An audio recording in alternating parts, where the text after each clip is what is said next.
Hey, fearless fundraisers, I'm Dawn Lego. It's time to buckle up. It's a new episode of Raise Nation Radio, the one and only podcast made to inspire fundraisers like you to continue making impacts in our communities, building better tomorrows, and exchanging ideas.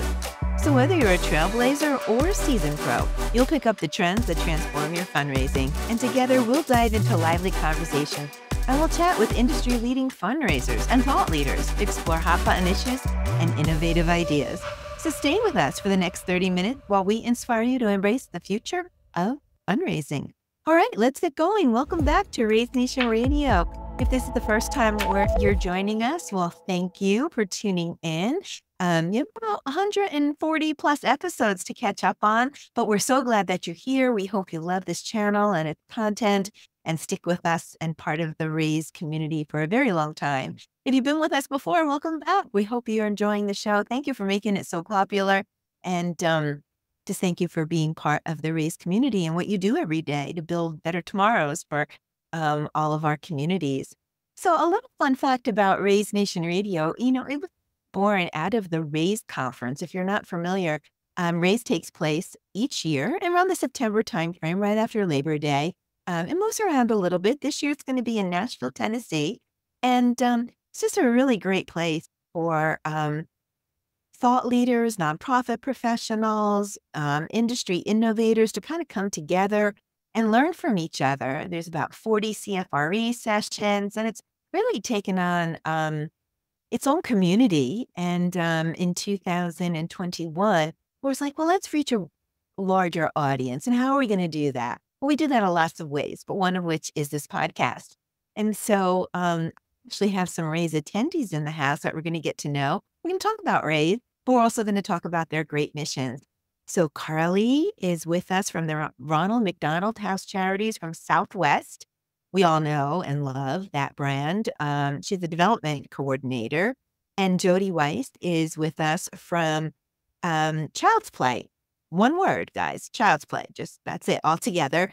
And she's the event manager and development associate. So I'm so happy to welcome them. We're going to talk about their missions. We're going to talk about Raise, and we're just going to talk about fundraising and all those trends. So Carley and Jodie, welcome to Raise Nation Radio. Thank you for having me. Well, I think I gave just a blah introduction to each of you. Just a title and organization doesn't really tell us who you are and your journey and story and what you do at your fine organization. So I'm going to give you the chance for our audience to get to know you and for you to tell us a little bit more about yourself. So Carley, if we want to start with you, just share whatever you'd like to share, what you do at Ronald McDonald House Charities, how you got there, whatever you'd like to share with you personally. We'd love to get to know you. Sure.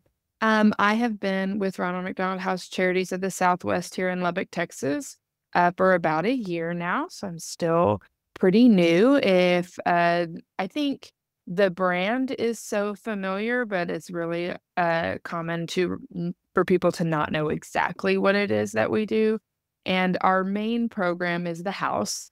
And what the house is it is a place for families that have a hospitalized child to stay for free. We're always located near a large hospital, and families whose child is injured or sick in, so many different ways. They need a place to be. They need to be close to their kid.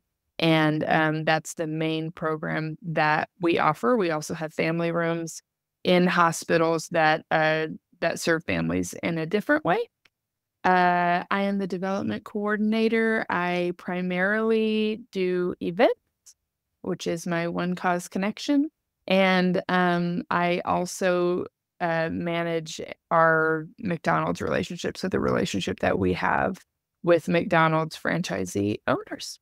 Yeah, it's a lot of work, and you do such great work, trying to create a home away from home when that home feels like the four walls of a hospital. I know you do great work firsthand. My daughter and I have volunteered a number of times at Ronald McDonald House Charities, bringing in full meals and cooking. And it's nice how you involve the community. And I feel like it's very multi-approached, right? In how you go about a very delicate time for families. So Absolutely. Thank you for what you do, every day. We want to hear more about that. But First, let's hear from Jodie and Child's Play. Perhaps not as a brand like the Ronald McDonald House Charities, but nonetheless, great work in impacting our communities. So tell us about that. Thank you. Hi. So I'm actually going to read Child's Play's new mission because after 45 years, we have finally changed our mission to include, we've grown a lot in a lot of different ways. So our new mission is to ignite imagination, wonder, and joy by creating strikingly original theater and learning experiences that inspire young minds to explore and soar. So we started as actually a master thesis from our founder, David Saar, and he wanted to bring professional theater into the schools. And so that's how we actually started. Kind of in the back of his Impala is the lore, and we've been around for 45 years, and we have now morphed into the largest professional theater for young audiences. And we not only offer theater, but what we have done is grown into an educational organization as well. We bring professional development to teachers into the schools. We bring residencies for further learning of the themes of our shows into the schools.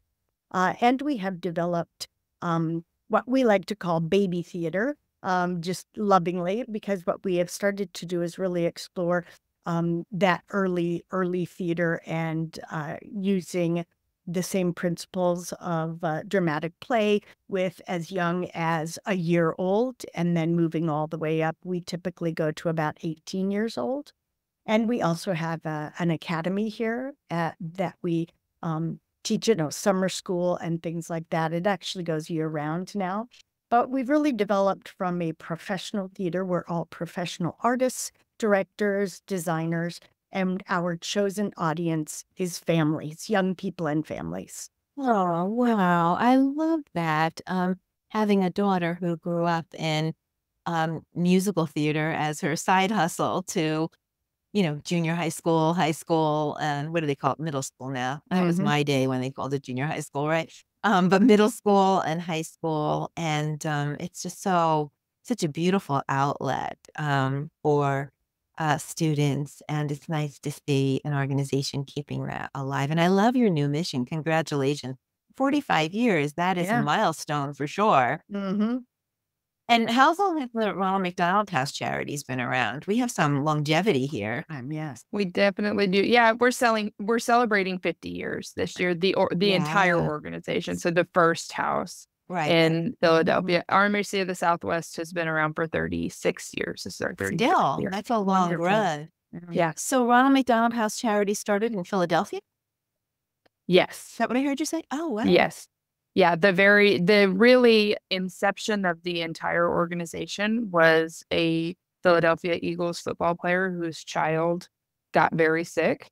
And he kind of looked around and thought, I have the means to stay in a hotel this whole time, but what about other families that don't have the means? And that's kind of where it started. He had a strong connection with the McDonald's owners in that local area. And so it began. Wow. Gotta shout out to those Philadelphia Eagles. I'm married to a Philadelphia Eagles fan. I'm from New Jersey, but I married a Philly guy. And they really do a lot for their communities. Currently, the Philadelphia Eagles support the autism community, but I feel like they've always had a servant leadership approach to their team. So I didn't know that story. Thank you for sharing that, Carley. Yeah. So you both have this legacy that now wait, Jodie, how long have you been at Child's Play? Since 1985. Oh, wow. Yeah, we have quite a few of us who have been here for 40 years plus. And we kind of jokingly say that Child's Play, it's a life sentence because because we all love it so much. We really believe in the mission, and nonprofit arts organization, you have to have people who are passionate and believe in what you do. And we have quite a few of us here who have been here for 35, 40 years. So, Wow. So we're talking lots of legacy between your history, Jodie, and how long Child's Play been around, the Ronald McDonald House Charities brand, and how long it's been around, your roots. How does that weigh on you to, and you're both in a development role, right? So development is, oh, you're constantly trying to take it up the next level. How does that weigh on what you do every day? I can speak to Child's Play is constantly not reinventing ourselves, but trying to learn from past what we have done and continuing to adapt and overcome challenges. We saw it really prevalent during the pandemic. And, normally we would be going out into schools or having people come to us. Well, there was no theater available. And you couldn't bring people into the theater, and we couldn't go into the schools because everybody was home. So we adapted and did, theater online. We videoed and then gave that to the schools for free so that they had something to show their kids. We also did theater in the parking lot. And we would set up at libraries, and people could come in their cars with their kids. And like the old Drive-in movie theaters. Yeah, the drive-in movie theaters. You tuned into the radio and you could hear us. So we really are all I'm old enough to know those. I am. Yes, exactly. I can remember vividly seeing Charlotte's Web with my mom and dad at a drive-in movie theater. Yeah. So. And we also try to do that continually with our development, and me specifically with our fundraising events, constantly looking for new ways to do what we have already done or new ideas to incorporate and to try to find new events to fundraise. Yeah. It's hard. It's not easy. Carley, for you, the Ronald McDonald House charity is big brand. I mean, maybe the communities, not everyone knows exactly, what you do, but they certainly know I can't imagine anyone not knowing the brand. And so here you step into a 50-year history, you're 1 year in. How does that pressure resonate with you? One of the largest things that we have to overcome is that we hold the McDonald's brand to a lot of people, and they say, I just don't need any money. McDonald's makes plenty of money. We're like, oh, wow. They're wonderful supporters, and it's a wonderful, wonderful partnership, but they're about 10% of our income comes from our partnership with McDonald's and the different things. There we go.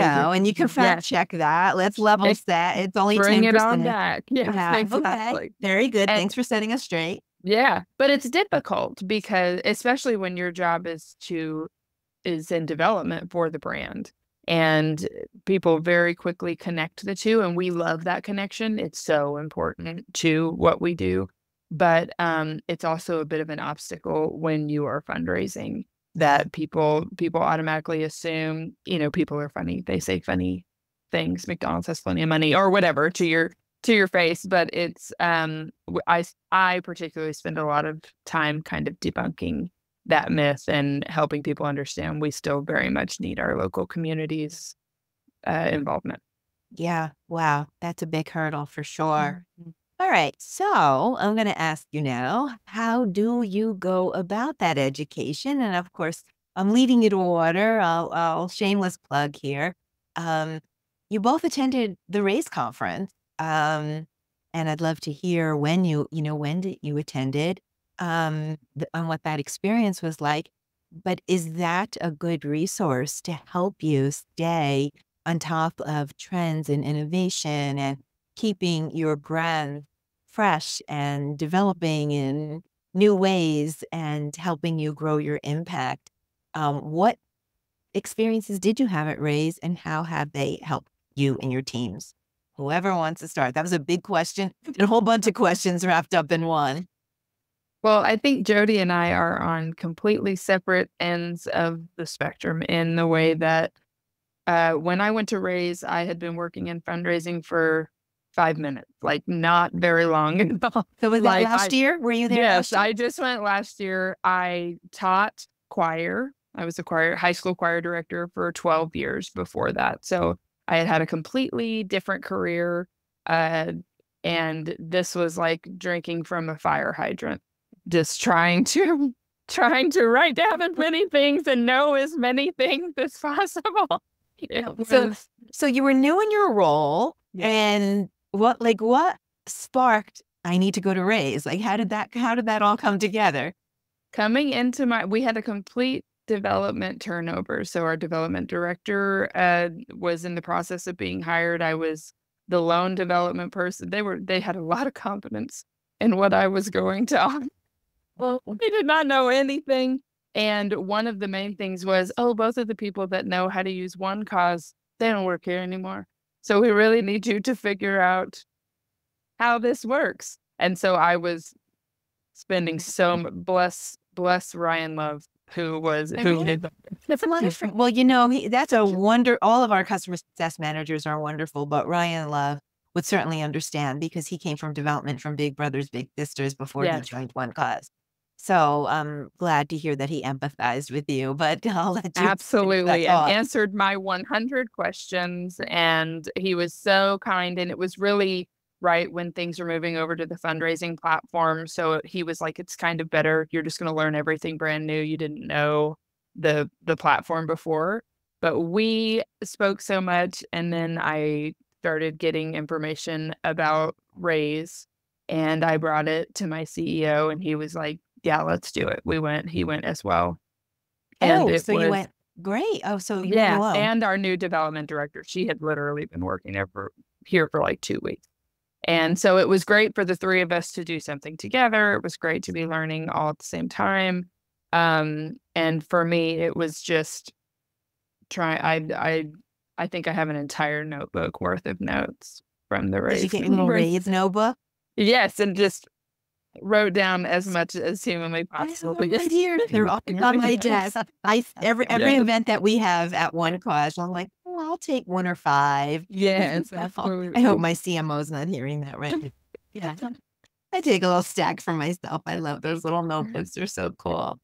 All right. Well, before we get into your experience and what you were able to take out of that, I do want to hear from Jodie. How did it come about that you attended the Raise conference, and when did you join that Raise community? Last year was also my first year at the Raise conference. It was a great year in Nashville. Did y'all? There you go. Did y'all line dance at that? Oh, yeah. You did. So you had blisters on your feet? Yes. Great. I had actually been looking for a new auction software. I had been through several others, and somebody told me about OneCause. And so I had done some research, talked to a few people, and had literally just signed the contract, like, okay, we're going to use you. And excuse me.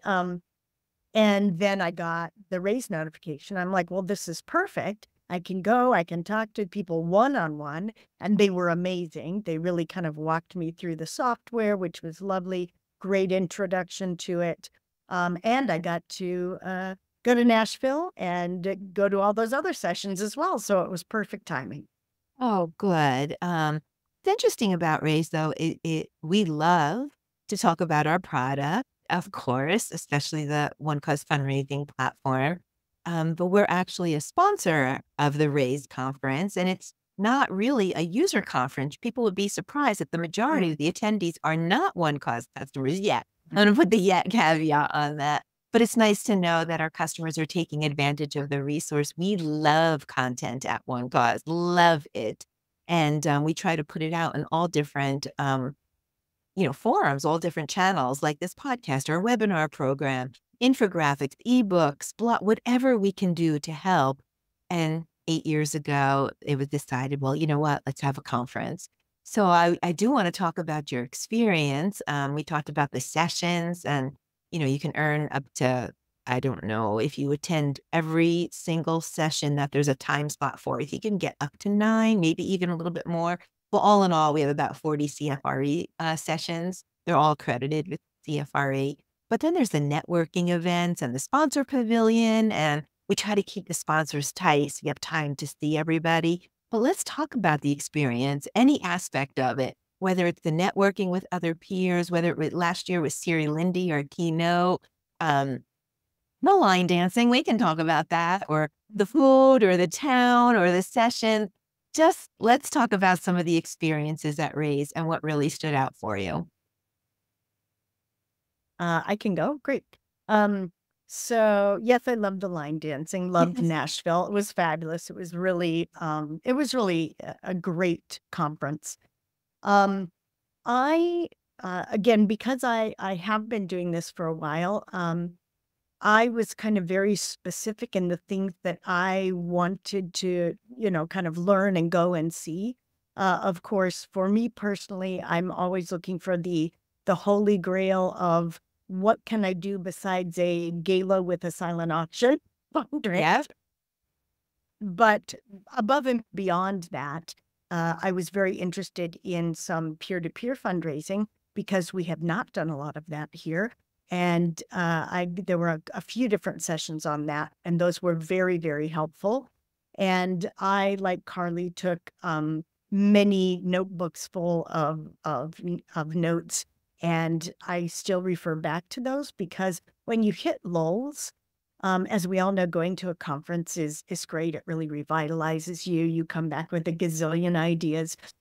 So sometimes when you are in that lull, I pull those out again and go, oh yeah, I forgot about this session that I took notes on, and maybe we can incorporate this. And it's super, super helpful. And, I'm not a great networker, but the people there were lovely. And although I went by myself, I never felt like alone because the people were they're great. I think that fundraisers in general are very outgoing because we need to be. So it was lovely. It was overall just a wonderful experience. Oh, that's good to hear. How about you, Carly? Any standout experiences, whatever they may be, about the 2.5-day conference? Sure. There were a lot of things. I wish that I could remember one of the sessions that I went to, who exactly it was.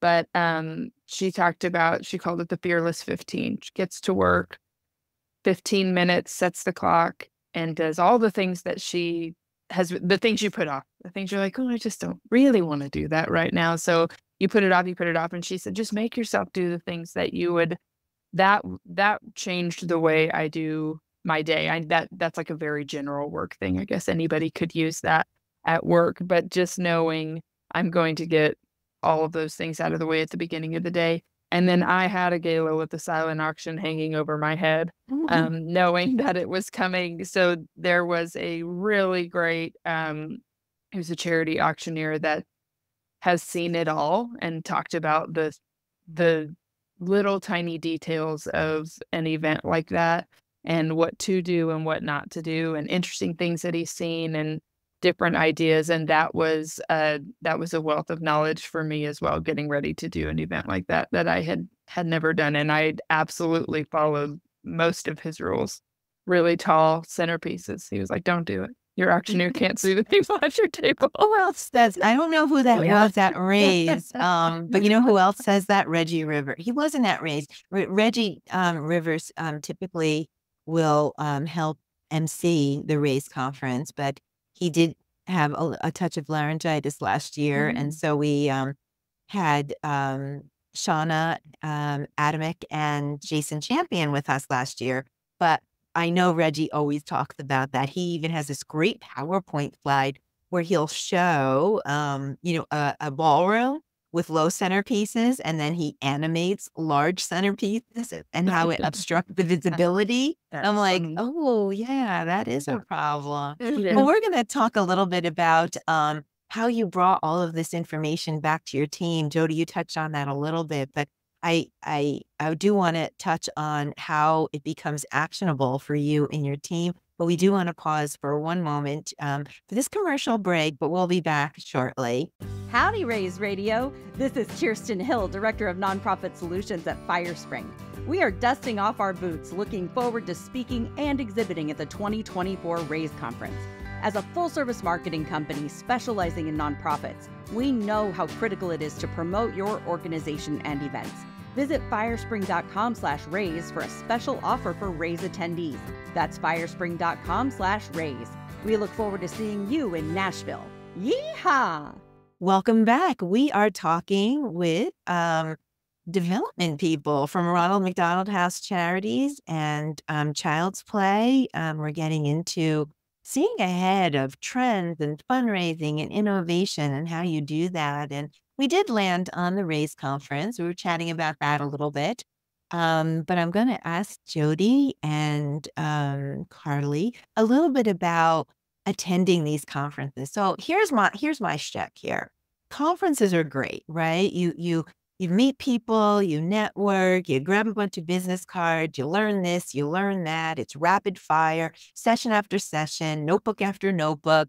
You come home and it's like, okay, now I have 363 days of the year to, implement this and mobilize my team and inspire my team and get these things done. So how did you both do that? How did you take the lessons learned? And Jodie, you referenced the notebooks, and when you hit a lull, referring back to those notebooks. I think that's a great idea. But how do you make all of this learning in a very condensed, rapid fire manner execute in your roles? Were you successful doing that? Do you feel like it impacted the work that you do?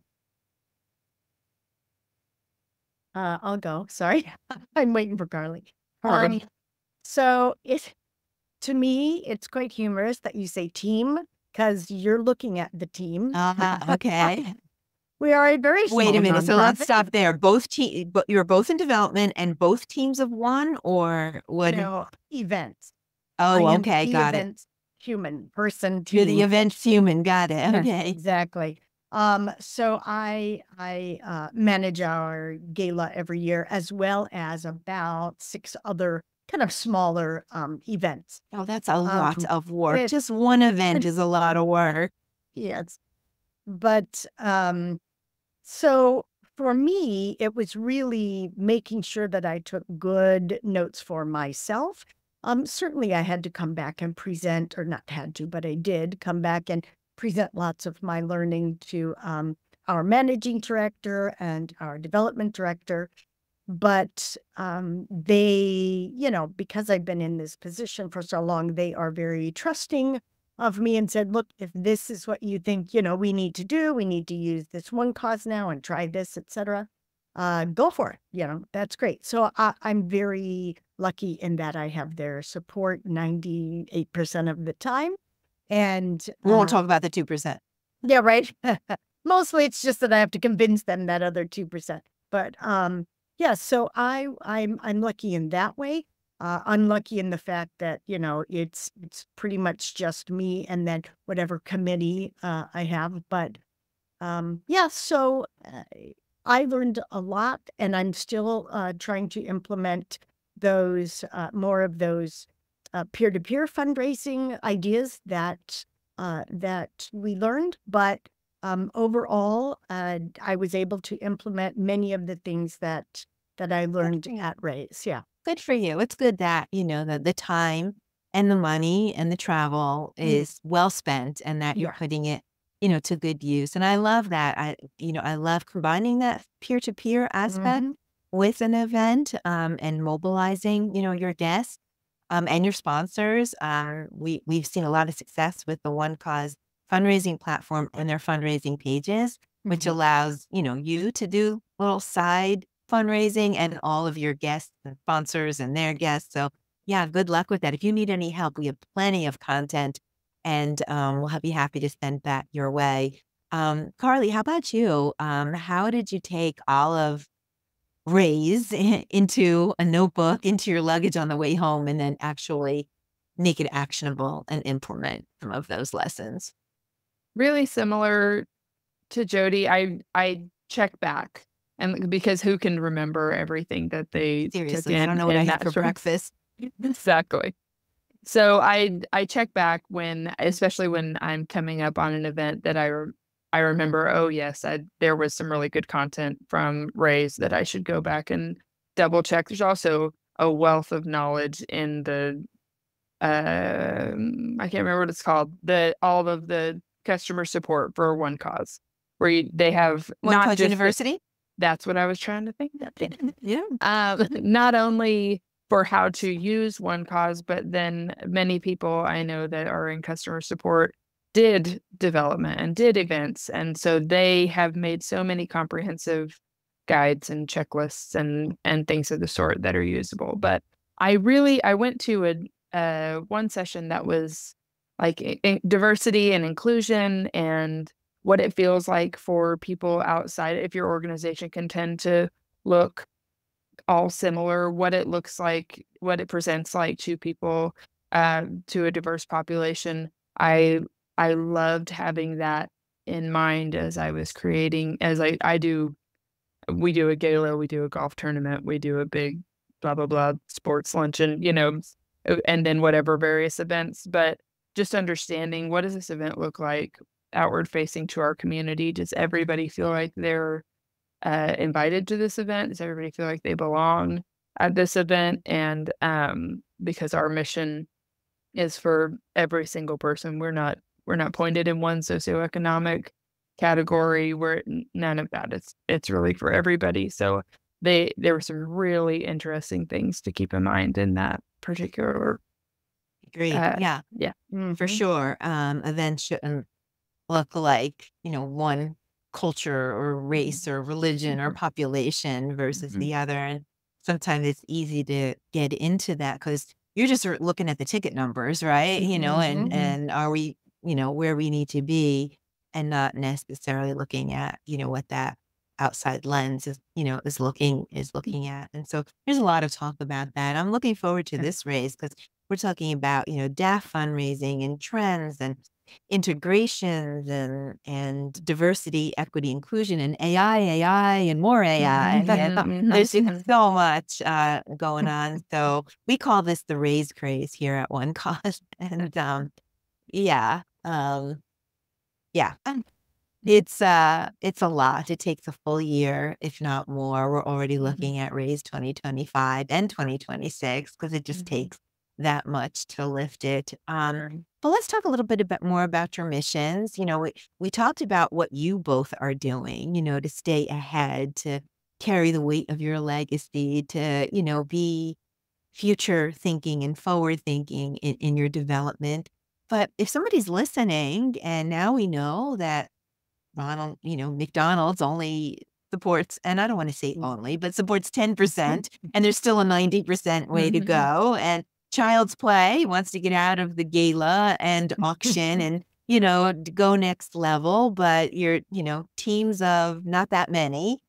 What do you need? Like if people want to get involved, let's talk about how do they get involved and what do you need? And of course we know donations, right? That's a given. You're nonprofits.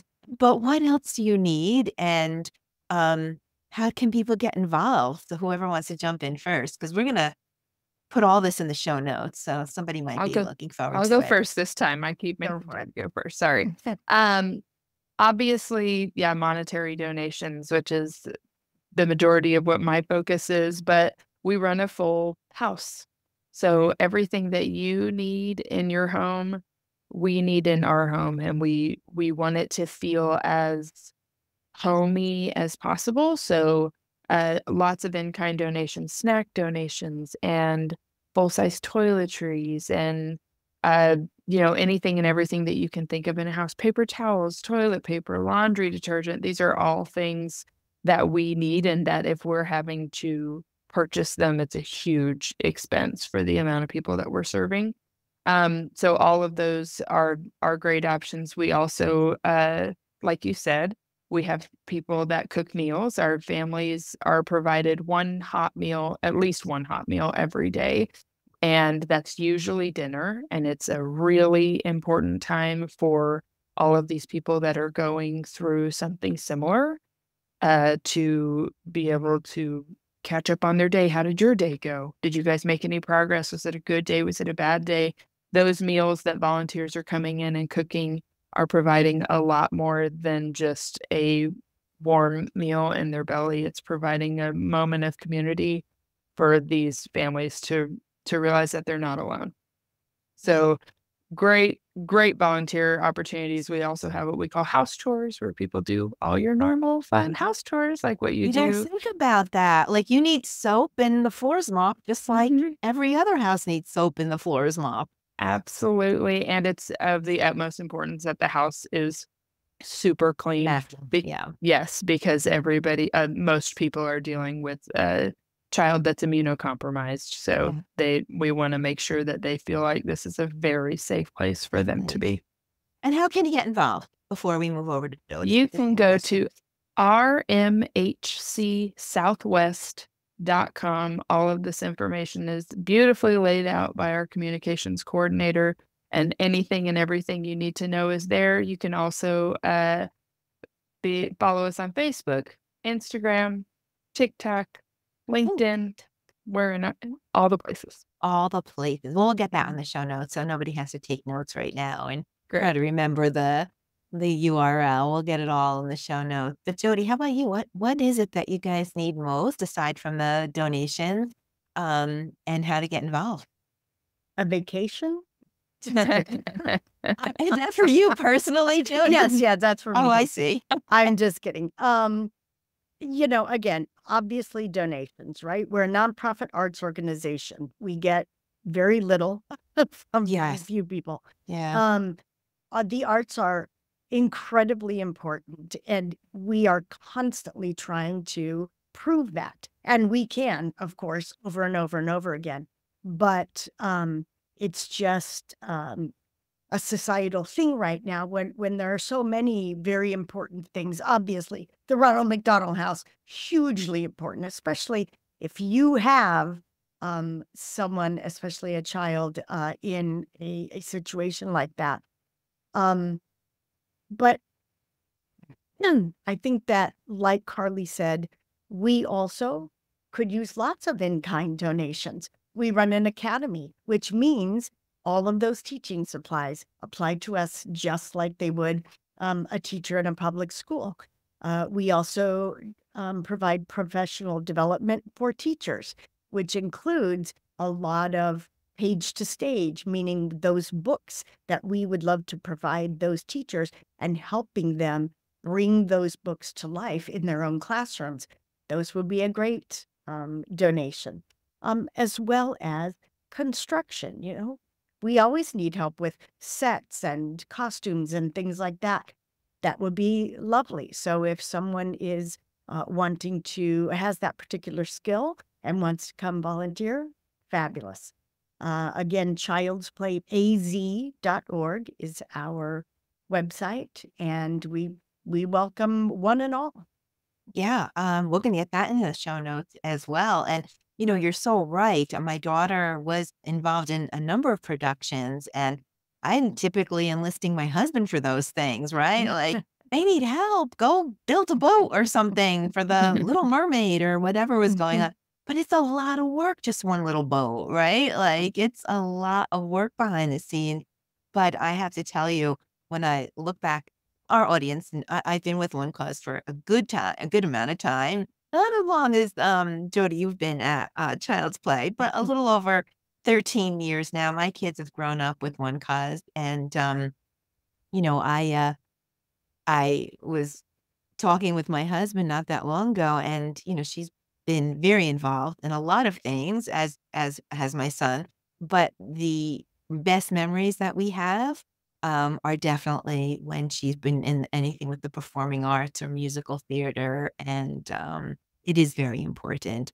Perhaps not a critical mission like the Ronald McDonald House Charities, as you pointed out, but such an important opportunity for young people. And thank you for just persevering with your mission and revising your mission statement, just to make sure that doesn't go away in any way. So 2 very important missions, different, but absolutely important because they're building beautiful communities.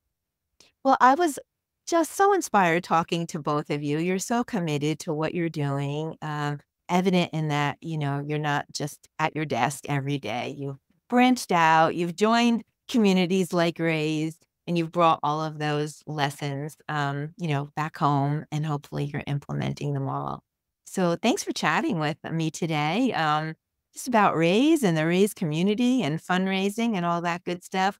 I want to thank you for what you do, and just being so passionate about doing it well and really doing a good job building those better tomorrows. So thank you. Thank you for having us. Well, Fearless Fundraisers, that's about all we have time for today. I'm sorry. I feel like we could talk for another episode's worth, but thank you for listening. We hope you enjoyed today's Raise Nation topic and your daily dose of fundraising inspiration. Please tune in for a new episode released every Thursday at 12:30 p.m. That's Thursdays, 12:30 p.m. Eastern Time for new releases. But in the meantime, listen to all the episodes at Raise Nation Radio. You can follow us wherever you love getting your podcast, because we do stream on 10 different channels. We're on YouTube as well as on demand at onecause.com. This way, you can get notifications about all our new guests. And if you're a fundraiser and you would like to appear on the show and be a guest, I'd love to chat with you. So just reach out, hello@onecause.com. I'd love to feature your story and your mission on the show.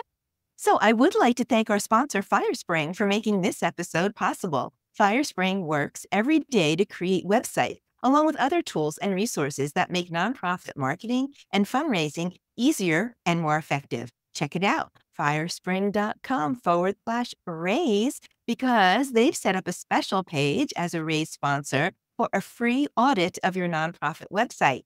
If you want to check that out, we love free, we love tools, we love content, we love resources.